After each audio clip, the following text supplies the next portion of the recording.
Humanity in the world stands at the threshold of the greatest change it will ever encounter.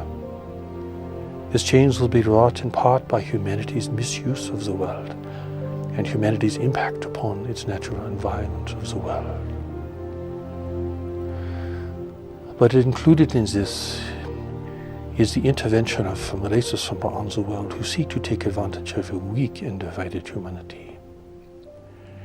These two great events, these two great phenomena are directly connected. For those who seek to intervene in the world, seek to have humanity become weak and divided, and to have you plunge into conflict, your nations struggling over the remaining resources, your nations fighting with each other for food, water, and energy rights and access, into an increasingly chaotic situation. Those who are intervening in the world, who rely upon mental persuasion above all else to achieve their goals, will present themselves as the saviors of humanity. They will come with their advanced technology, proclaiming that they do not have war, that they do not have conflict, that they have learned to live in peace and equanimity.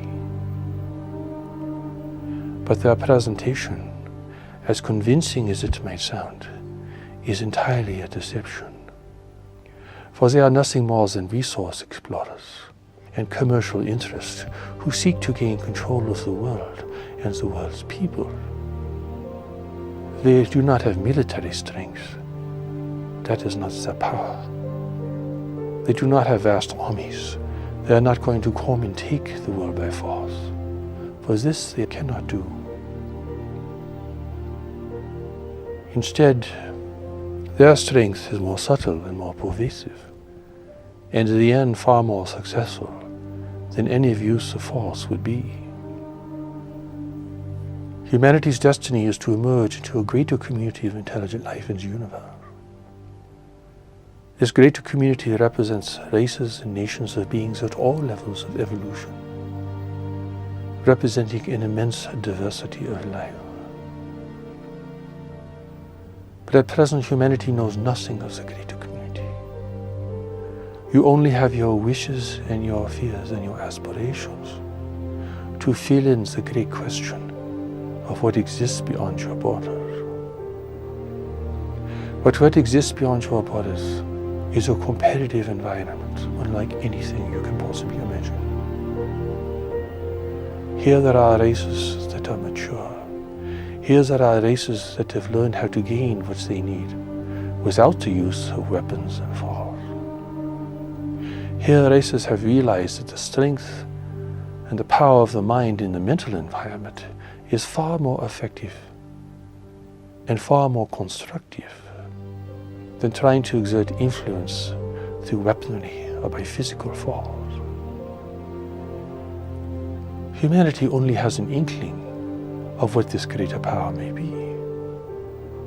And indeed, this greater power is known to you. It has power and influence in the mental environment. In the simplest of forms, it is represented by a parent's influence over their children, or a government's influence over their people, or a merchant's influence over his or her customers, trying to persuade people to do what you want them to do, and to not do what you do not want them to do. To persuade them to be compliant, to pacify them, to direct them, and to control them. While this influence in the mental environment has very positive applications, what you are facing in the greater community poses the greatest threat to human freedom and sovereignty in this world. This threat is even greater than environmental decline and the wasting of your resources. Those such things will have immense consequence on the quality of life and the quantity of life within your human family.